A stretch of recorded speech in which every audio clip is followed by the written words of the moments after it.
Eu já falei para você, em outro vídeo, sobre como a estrutura de dupla hélice do DNA faz com que essa molécula seja adequada para a transmissão da hereditariedade. O que eu quero fazer nesse vídeo é passar uma visão geral sobre o porquê disso e o mecanismo que faz com que essa seja a base molecular da hereditariedade. Nós vamos focar aqui apenas no nível conceitual. Eu não vou entrar nos detalhes bioquímicos, só quero passar a ideia central do que acontece. Então, aqui,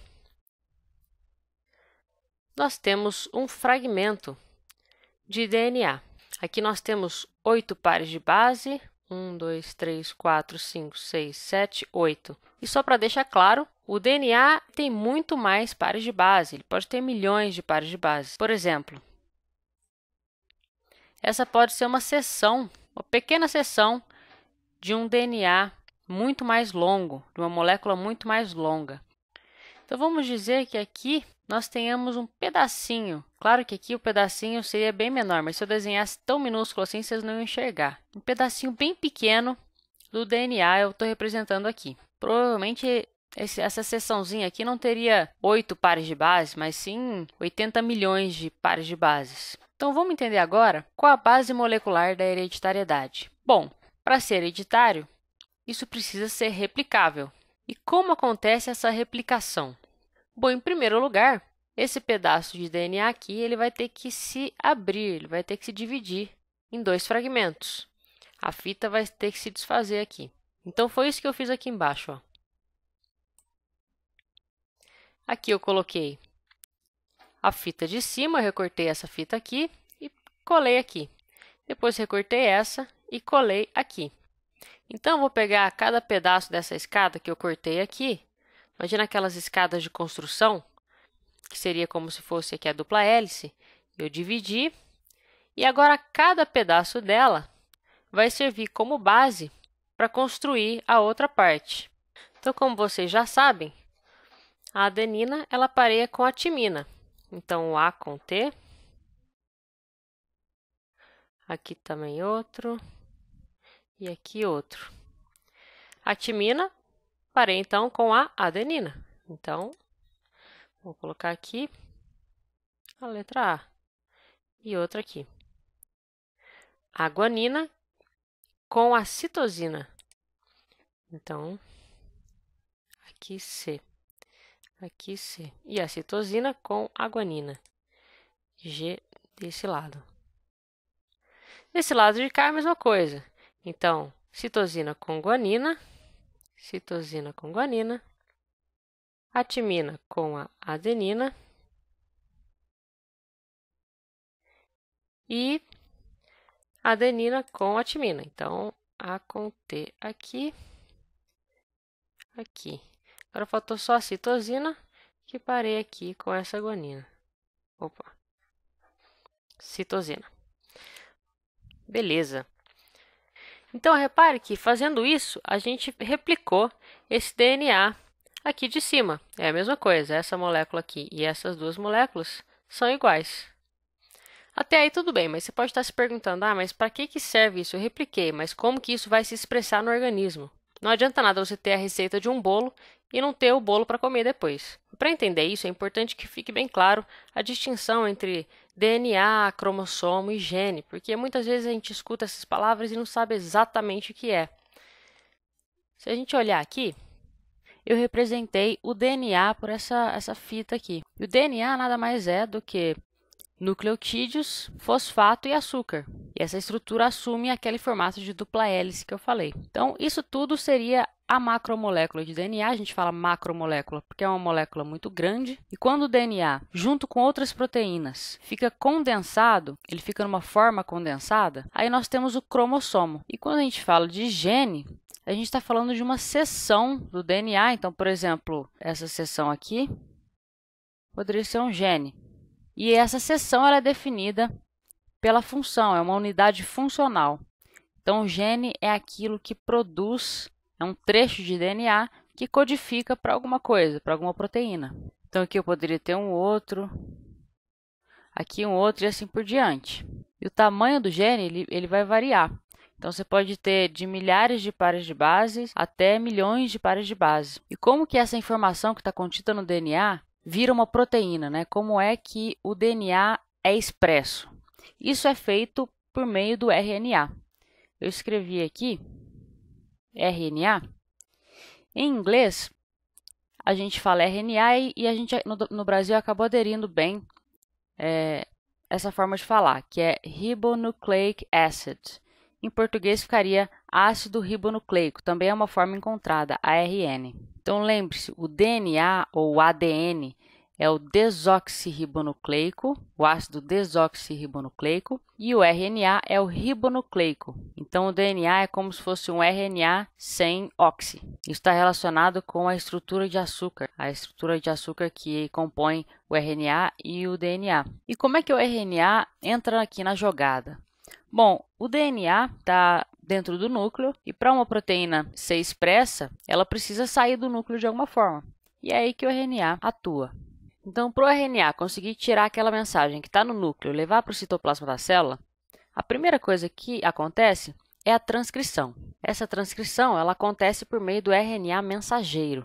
Ele vai levar a mensagem que está dentro do núcleo para o citoplasma da célula. E aquela mensagem vai ser, então, traduzida em proteína.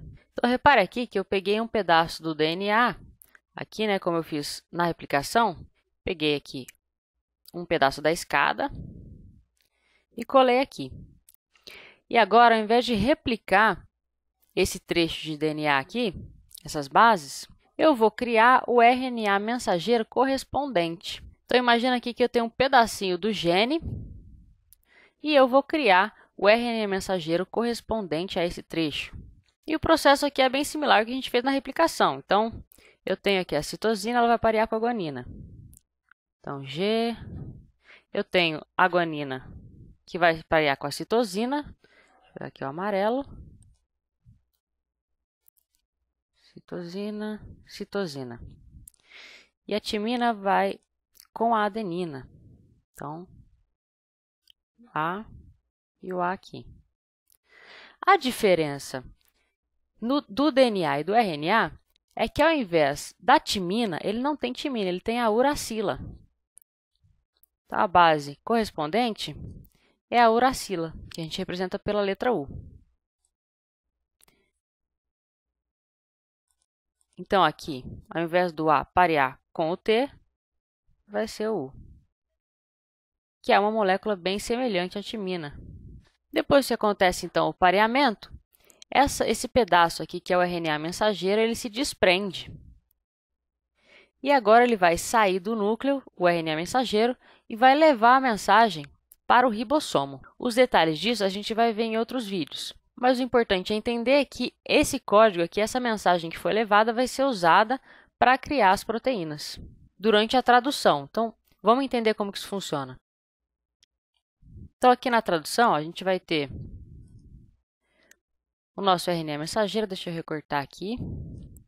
Ctrl C, Ctrl V.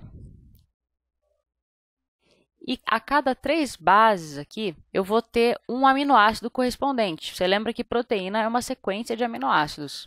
Então, por exemplo, aqui a uracila, adenina e citosina poderia ser esse aminoácido 1 aqui. Ou aqui, por exemplo, 2 uracilas e uma adenina poderia codificar esse aminoácido 2 aqui.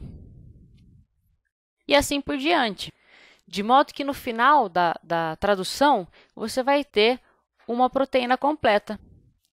Se cada um desses aqui for um aminoácido, né, você tem então a sequência aqui que define a proteína. E cada trinca de bases a gente chama de códon. Deixa eu desenhar aqui, códon.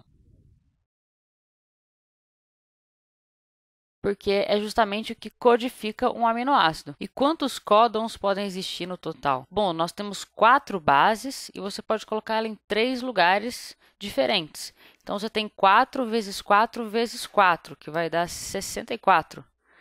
Então, são 64 códons no total.